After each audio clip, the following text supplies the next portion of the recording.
Adam MacArthur from LiteracyPlanet. So we are a English literacy program, and so our approach to the English literacy market is a bit different than most that we're seeing here. So, for us as a business, we're all about making it fun, gamification of education. So we are comprehensive, so we cover all areas from reading, spelling, writing, grammar, phonics, sight words, all areas of the curriculum from K to 10 through here. So we're in 60 countries around the world. We're aligned to 65 curriculums around the world, so I've done that hard work. And for the last 2.5 years, we've been building an adaptive learning product that incorporates all of that knowledge and expertise, as well as that deep, rich content that we have. We've been going for 11 years as well to get to this point. And what we've done as a business is we started out in Australia. And so we've got offices now in London and recently in Chicago. And so we're focused around the native speaking markets initially, proving out our product and proving out our business in those markets, and then expanding into these English as a second language or ESL markets. I'm going to talk a lot more about this as we go forward. But also being Australian, we have to think globally from the start. Australia's a small market.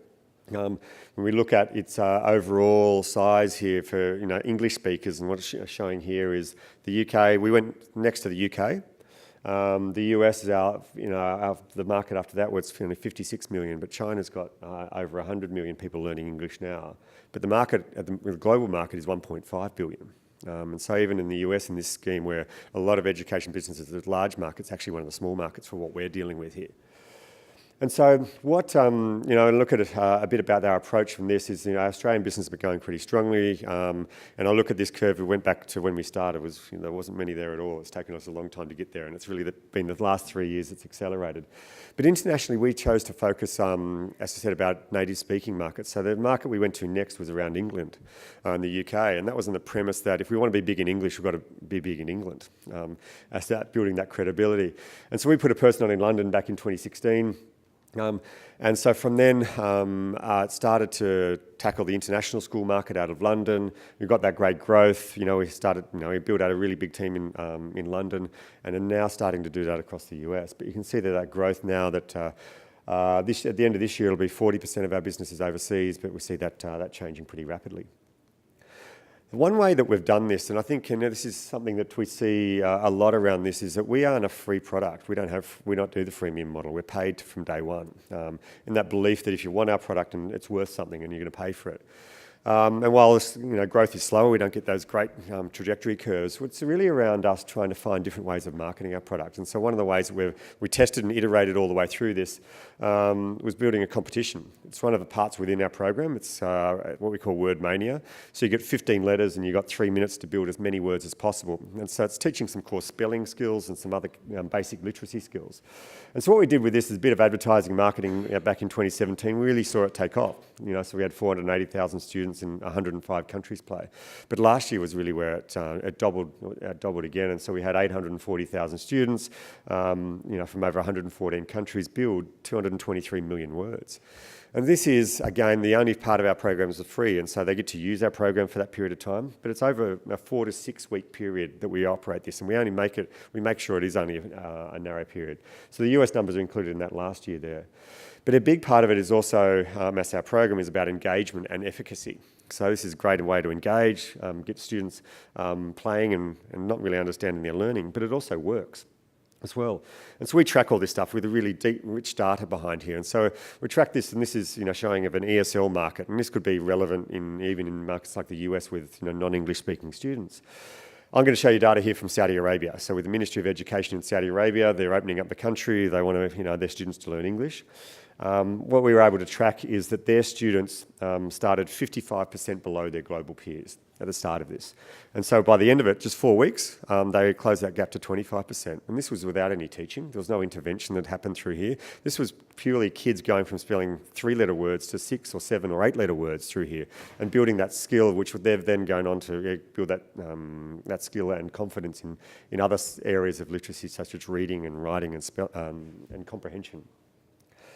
So in terms of the US, and this is from sitting where we sit in Australia, is that often people go to the US first. We came there last as well. So I think the US was our 54th country that we were in.